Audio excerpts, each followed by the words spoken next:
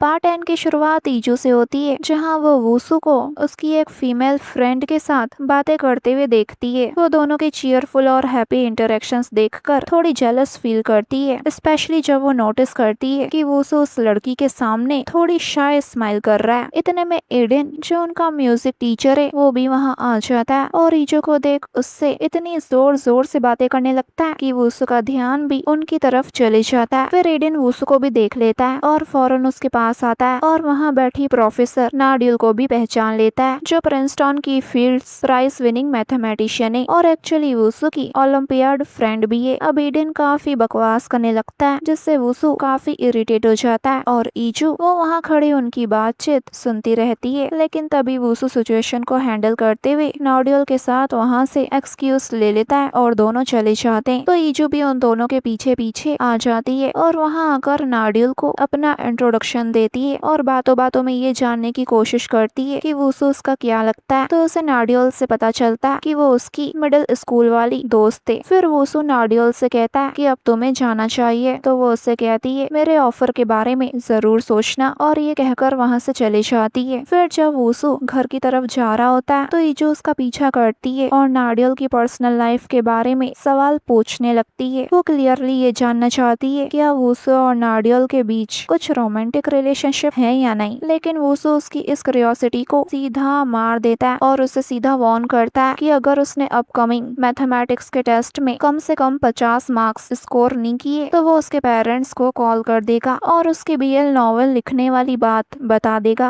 ये कहकर आगे बढ़ जाता है और वो पीछे पीछे गिड़गिड़ाते हुए आती है कि आप ऐसा नहीं कर सकते कि तभी उसे उसके भाई का मैसेज मिलता है और वो वूसू को वहीं रुकाकर कोल्ड ड्रिंक खरीदने के लिए चली जाती है और आकर बताती है कि उसे ये उसके भाई के लिए खरीदना पड़ता है क्योंकि उसके भाई को भी उसके बीएल नॉवेल्स लिखने का राज पता है और वो उसी से उसे ब्लैकमेल करता रहता है। तो ये सुनकर वूसू उससे पूछता है कि आखिर वो इतनी स्ट्रांगली राइटर बनने के पीछे क्यों लगी हुई है। तो ईजू उसे ऑनेस्टली बताती है कि वो अपनी लाइफ में कुछ मीनिंगफुल करना चाहती है और अपने सपनों को फॉलो करते हुए वो एक अच्छा ऑथर बनने का गोल रखती है। फिर ईजू वूसू से रिक्वेस्ट करती है कि वो अपनी उस दिन वाली स्टोरी कंटिन्यू करे और बताए कि उसने टीचिंग प्रोफेशन क्यों चूज किया। वो सच में ये जानना चाहती है। तो इस पर वूसू कुछ देर उसकी तरफ देखता है लेकिन अचानक वो थोड़ा पैनिक हो जाता है और बिना कुछ बोले वहाँ से घर के लिए निकल जाता है। फिर जैसे ही वूसू घर आता है तो जंग, डाजू और डोंगजू वूसू और नाडियल की फ्रेंडशिप को लेकर बातें करना स्टार्ट कर देते हैं। डाजू और जंग दोनों को लगने लगता है कि शायद वूसू और नाडियल के बीच सिर्फ दोस्ती से ज्यादा कुछ हो सकता है और वूसू उनकी ये बकवास सुनकर वहाँ से उठकर चले जाता है। तो वहीं दूसरी तरफ दिखाते हैं कि घर पर ईजू अपनी स्टोरी का एक नया चैप्टर लिखती है और उसमें नाडियल को एक कैरेक्टर के रूप में इंक्लूड कर देती है। उस चैप्टर में नाडियल का कैरेक्टर डोंगजू के कैरेक्टर को किडनैप कर लेता है। फिर वूसू का कैरेक्टर एंट्री लेता है और सिचुएशन को हैंडल करते हुए नाडियल के कैरेक्टर को हरा देता है ताकि डोंगजू को बचा सके। लेकिन स्टोरी लिखते लिखते ईजू का इमेजिनेशन थोड़ा चेंज हो जाता है। डोंगजू को रेस्क्यू होते हुए इमेजिन करने के बजाय वो खुद को वूसू के द्वारा सेव होते हुए सोचने लग जाती है और इस फैंटेसी को सोचकर वो घबराती नहीं बल्कि इस पर काफी एक्साइटेड हो जाती है और उस मोमेंट में अपने इमोशंस में पूरी तरह खो जाती है। फिर अगले दिन दिखाते हैं कि जिया क्लास में लेट आती है और ईजू नोटिस करती है कि उसके हाथों पे चोट के निशाने और उसके आसपास से सभी बच्चों को हल्की सी अल्कोहल की स्मेल आ रही होती है। इसलिए वूसू उसकी कंडीशन देखकर उसे मेडिकल रूम जाने के लिए कहता है लेकिन वो जानबूझकर अल्कोहल की स्मेल को इग्नोर कर देता है।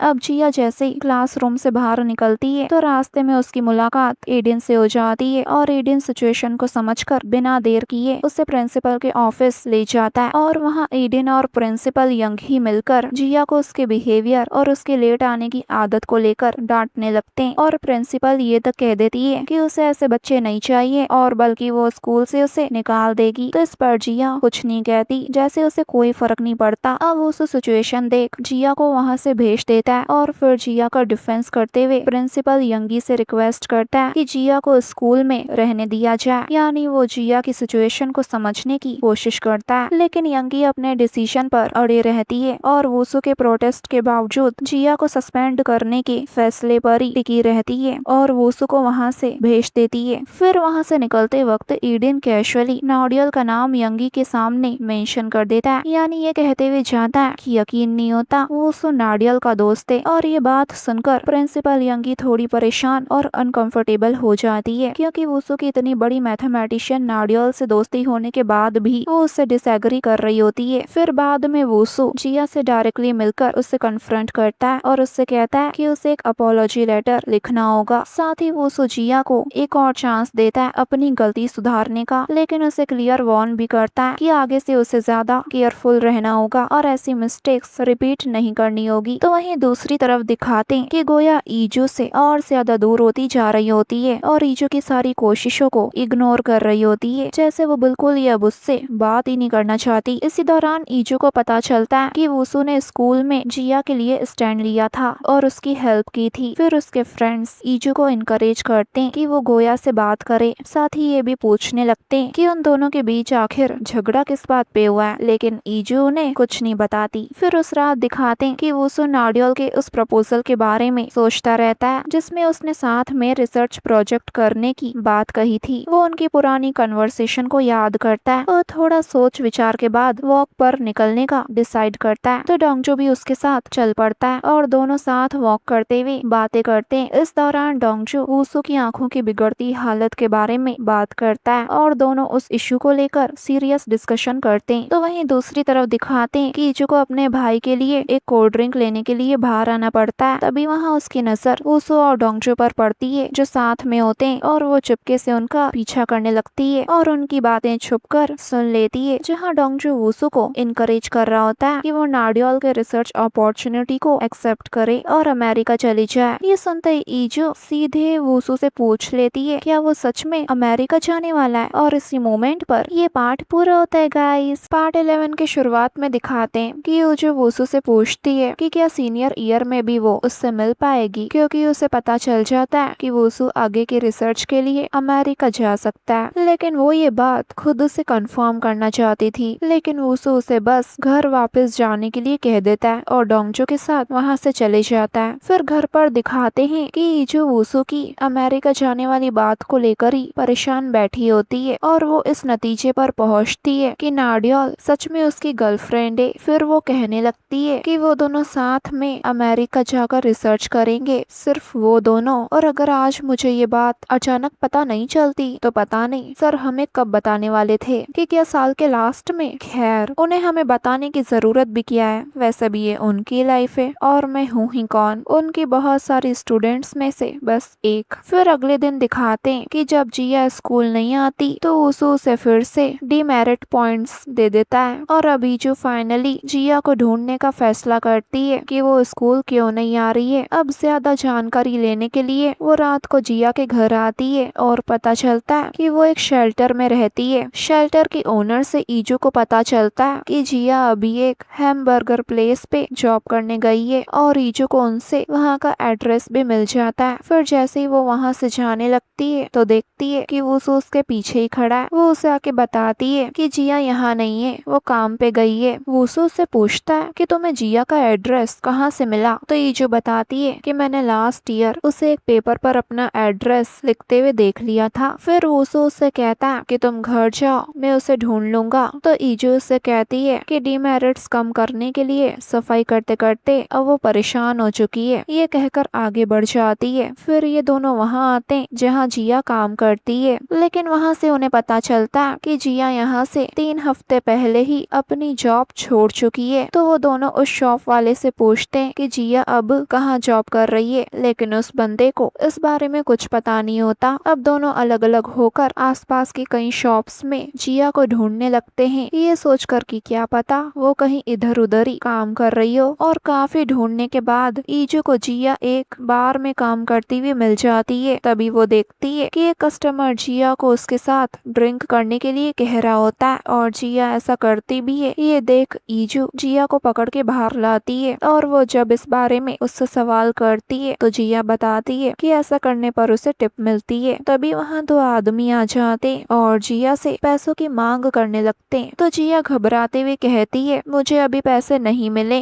मैं आपको नेक्स्ट टाइम लौटा दूंगी। तो वो दोनों आदमी कहते हैं कि पिछली बार भी तुमने यही कहा था, क्या हम तुझे कोई चैरिटी करने वाले दिखते हैं। तो जिया कहती है कि मेरे पास सच में पैसे नहीं है। तो वो कहते हैं कि यहाँ काफी सारी शॉप से तुम किसी भी जगह जाकर पैसे कमा सकती हो। ये कहकर उसे टच करने लगते हैं तो ईजू उसे दूर कर देती है। तो वो दोनों आदमी अब ईजू से कहने लगते हैं कि अगर तुम्हें अपनी फ्रेंड की इतनी ही चिंता है तो क्यों ना तुम इसकी जगह हमारे पैसे चुका दो। ये कहकर दोनों को डराने लग जाते हैं और अब जैसे जिया को पकड़कर अपने साथ ले जाने लगते हैं तो ईजू उसे बचा रही होती है। तभी वूसू वहाँ आकर उन दोनों को बचा लेता है। तो वो दोनों आदमी उससे पूछते हैं कि अब तुम कौन हो। तो वो बताता है कि मैं इनका होमरूम टीचर हूँ। तो वो हंसते हुए कहते हैं कि ओ तो तुम टीचर हो, तो तुम एक काम क्यों नहीं करते, इस लड़की का कर्ज तुम चुका दो। तभी जो जिया के हाथ पे लगी हुई चोट का निशान दिखाते हुए पूछती है कि ये तुम दोनों ने किया है ना। तो वो दोनों आदमी कहते हैं कि इस बारे में हमें कुछ नहीं पता। और वो वूसू से कहते हैं क्या तुम्हारे स्कूल में ये नहीं सिखाया जाता किसी से अगर पैसे लिए जाएं तो उन्हें लौटाना भी जरूरी होता है। तो वूसू उनसे पूछता है कि जिया ने तुमसे कितने पैसे लिए हैं। तो वो आदमी बताता है कि $1700। तो वूसू कहता है बस इतने ही पे करने। फिर वो जिया की मदद करते हुए उसका सारा कर्ज चुका देता है और उन दोनों आदमी का एक वीडियो भी बना लेता है जिसमें वो दोनों कबूल करते हैं कि जिया अब डेप्ट फ्री है और अब उसका कोई भी कर्ज उन पर नहीं है और अब वो जिया से कभी कांटेक्ट नहीं करेंगे। फिर वूसू उनसे जिया का नंबर भी डिलीट करवा देता है और कहता है कि अब जिया के आस पास भी मत भटकना। फिर वो दोनों आदमी वूसू वूसू को अपना बिजनेस कार्ड देते हुए कहते हैं कि अगर कभी तुम्हें लोन चाहिए तो हमारे पास आ सकते हो। ये कहकर वहाँ से चले जाते हैं और उनके जाते ही वूसू उनका बिजनेस कार्ड फेंक देता है। देन जिया उसे कहती है कि मैं आपका पूरा पैसा चुका दूंगी, भले उसमें जितना भी टाइम लगे। तो वूसू कहता है इसकी कोई जरूरत नहीं है, तुम बस रोज स्कूल आओ और अपनी पढ़ाई में अच्छा करो और मुझे कुछ नहीं चाहिए। पर फिर भी अगर तुम मुझे पे करना चाहती हो तो ऐसा क्यों नहीं करती कि तुम बड़े होके उन बच्चों की मदद करना जिनको मदद की जरूरत है। तभी वो देखता है कि ये जो लोन शार्क्स के बिजनेस कार्ड का फोटो ले रही है अपने मोबाइल में सबूत के तौर पे। तो ये देख वूसू उसे ताना मारते हुए कहता है लगता है तुम्हें फोटोज और वीडियोस लेना बहुत पसंद है। और फिर तीनों वहाँ से चले जाते हैं। फिर जब ईजू जिया से पूछती है कि उसने ये सब पुलिस को क्यों नहीं बताया तो जिया कहती है कि एक दूसरी लड़की ने भी पुलिस में शिकायत की थी, लेकिन पुलिस ने शेल्टर पर ही रेड मार दी, जिसके बाद उसे वहाँ से निकलना पड़ा। इसी वजह से उसने सब कुछ अपने तक ही रखना बेहतर समझा। इसके बाद वो दोनों जिया को उसके शेल्टर तक छोड़ के जाने लगते हैं। तो ईजू कहती है मुझे लगा नहीं था कि आप अपनी स्टूडेंट की मदद करने के लिए यहाँ तक आ जाओगे, क्योंकि बाकी टीचर्स को घंटा फर्क नहीं पड़ता। तो वूसू भी कहता है मुझे नहीं लगता कि तुम अपने डीमेरिट पॉइंट की वजह से यहाँ आई हो, तुम्हें जिया की चिंता हो रही थी तभी तुम यहाँ आई हो, है ना। वैसे इस बात पर वूसू को उस पे प्राउड फील होता है। देन ईजू उसके फिर से अमेरिका जाने वाली बात छेड़ देती है। तो वूसू उसको कहता है कि अभी मेरी पहली प्रायोरिटी तुम लड़कियों को पढ़ाना है और तुम्हारा ध्यान रखना है और कुछ भी नहीं। फिर ये दोनों बातें करते हुए यूं ही घर चले जाते हैं। फिर अगले दिन दिखाते हैं कि जेनी अपनी फील्ड ट्रिप से वापस आ जाती है और सभी के लिए काफी सारे गिफ्ट्स लाई होती है, इवन जिया के लिए भी। तो वो जेनी को थैंक्स कहती है और उसके मुंह से थैंक्स सुनकर जेनी को बहुत अच्छा लगता है। फिर वो सबको अपनी फील्ड ट्रिप के बारे में बताने लगती है कि उसने वहाँ कितना एंजॉय करा और फिर वो कितना थक गई। तभी उसे रियलाइज होता है कि गोया और ईजो के बीच कुछ तो ऑफ लग रहा है। खैर तभी वहाँ क्लास में वूसू आ जाता है उन्हें पढ़ाने के लिए और जिया को क्लास में देख थोड़ा खुश भी होता है। अगले सीन में दिखाते हैं कि जंग सभी लड़कियों को बास्केटबॉल सिखा रहा होता है और जब गोया का नंबर आता है तो वो दोनों हाथों से बॉल को बास्केट में डालने की कोशिश कर रही होती है। तो जंग उससे बोलता है कि एक ही हाथ से बॉल को डालना है। तो ईजू उसे बताती है कि गोया के राइट हैंड में थोड़ी लग गई है और उसकी कलाई थोड़ी सूज गई है। खैर फिर भी गोया कोशिश करती है लेकिन वो बॉल को डाल नहीं पाती और फिर पीछे चले जाती है, वो भी बिना ईजू से बात करे। तो जेनी ये देख ईजू से पूछती है कि क्या तुम दोनों के बीच कुछ हुआ है। तो ईजू कहती है नहीं नहीं कुछ भी नहीं हुआ। फिर स्कूल की छुट्टी होने पर जेनी जब घर जा रही होती है तो वो जिया को एक कार में बैठते हुए देख लेती है उन्हीं लोन शार्क्स वाले गुंडों के साथ। लेकिन जेनी को ये गलतफहमी हो जाती है कि जिया बहुत अमीर है और ये बात वो ग्रुप में फैला देती है। अब जैसे ये बात ईजू को पता चलती है तो वो दौड़ के वूसू के पास आती है और उसे बताती है कि कल वाले गुंडे जिया को उठाकर अपने अड्डे पर ले गए हैं। तो वूसू तुरंत जिया को बचाने के लिए दौड़ पड़ता है और भागते भागते ईजू से कहता है कि उसे उनकी कार का नंबर और उनके बिजनेस कार्ड की फोटो सेंड करे। अब ईजू ऐसा ही करती है और बाकी टीचर्स को भी ये बात बताने चली जाती है कि वूसू जिया को बचाने गया है। फिर अगले सीन में दिखाते हैं कि वूसू लोन शार्क्स के अड्डे पर पहुंच जाता है और अंदर आकर उन गुंडों से कहता है कि कहा था ना जिया से दूर रहना। तो वो सब मिलकर वूसू का मजाक उड़ाने लगते हैं और तब पता चलता है कि लोन शार्क्स वालों ने इंटरेस्ट की रकम बढ़ा दी है और इसी वजह से वो लोग जिया से पहले से ज्यादा पैसे मांगने लगते हैं। तभी जिया जैसे तैसे अपने आप को उन गुंडों से छुड़वाती है और वूसू से रिक्वेस्ट करती है कि वो उन लोगों को एक भी रुपया ना दे और यहाँ से चले जाए। लेकिन वूसू नहीं मानता और रूल्स के अकॉर्डिंग उन गुंडों से कॉन्ट्रैक्ट दिखाने के लिए कहता है। तो एक गुंडा कहता है अब बस बहुत हुआ, ये कोई तेरे टीचर का ऑफिस नहीं है, और ये कहकर अचानक उसे मुक्का मार देता है। तो वूसू कहता है कि लगता है कि तुमने मुझे अभी तक अच्छे से जाना नहीं है, ये कहकर फाइट करने के लिए रेडी हो जाता है। तो वहीं दूसरी तरफ दिखाते कि ईजू वूसू के तीनों दोस्तों के साथ वहीं आ रही होती है और जैसे ही चारों गुंडों के अड्डे पर पहुंचते तो देखते हैं कि उन लोगों ने बेचारे वूसू की हालत खराब कर दी थी और वो बेचारा एक कोने में पड़ा होता है और बल्कि सारे गुंडे मजे से अपना लंच एंजॉय कर रहे होते हैं। ये देख ईजू फौरन से वूसू के पास आती जाती है और चिंता करते हुए पूछती है कि क्या आप ठीक हो, लेकिन गुंडों ने अभी उसे इतना ताज़ा ताज़ा पीटा होता है कि उसे काफी दर्द हो रहा होता है। फिर जंग गुंडों के बॉस से पूछता है, क्या तूने हमारे दोस्त की ये हालत की है? तो ये सुनकर वो सब लोग हंसने लग जाते और इसी मोमेंट पर ये पार्ट पूरा होता है गाइस। पार्ट 12 की शुरुआत वहीं से होती है जब गुंडों ने वूसू को बहुत ज्यादा मारा होता है और तभी उसके तीनों दोस्त वहाँ उसे बचाने के लिए आ जाते हैं, लेकिन गुंडे उन तीनों का भी मजाक उड़ाने लगते हैं कि तभी डोंगजू को काफी गुस्सा आता है और वो जंग और डाजू से कहता है कि तुम जाके बच्चों को संभालो। तो वो दोनों जाके उन तीनों को संभालने लगते हैं और फिर डोंगजू बहुत सीरियस टोन में उन गुंडों से कहता है कि तुम्हें बच्चों को परेशान करने में बहुत मजा आता है ना। तभी एक गुंडा डोंगजू को सबक सिखाने के लिए आता ही है कि वो उसके सामने एक सेकंड भी नहीं टिक पाता और ये देख सभी के वहाँ होश उड़ जाते हैं। फिर डोंगजू स्टाइल से अपना कोट निकाल के डायरेक्ट वूसू के ऊपर ही फेंक देता है और सारे गुंडों से भिड़ जाता है और किसी को यकीन ही नहीं होता कि डोंगजू इतनी अच्छी फाइट भी कर सकता है, क्योंकि वो एक अकेला ही सब पे भारी पड़ जाता है। तो वहीं जो गुंडों का बॉस होता है वो डोंगजू को लड़ते देख काफी डर जाता है और उसके तो ये देख होश ही उड़ जाते हैं कि ये टीचर ऐसी फाइट कैसे कर सकता है। और फिर वो चाकू से डोंगजू का सामना करता है, लेकिन डोंगजू उससे तब भी नहीं डरता और फौरन से उसे पकड़ के उसका हाथ मोड़ देता है, जिससे उसके हाथ से चाकू नीचे गिर जाता है और फिर डोंगजू उसका गला पकड़ लेता है। तो गुंडों का बॉस उसकी शर्ट पकड़ते हुए पूछता है कि आखिर तुम हो कौन? तो डोंगजू कहता है एक लिटरेचर टीचर हूँ। ये कहकर उसे ऐसी जगह मारता है कि बेचारा उठने लायक ही नहीं रहता।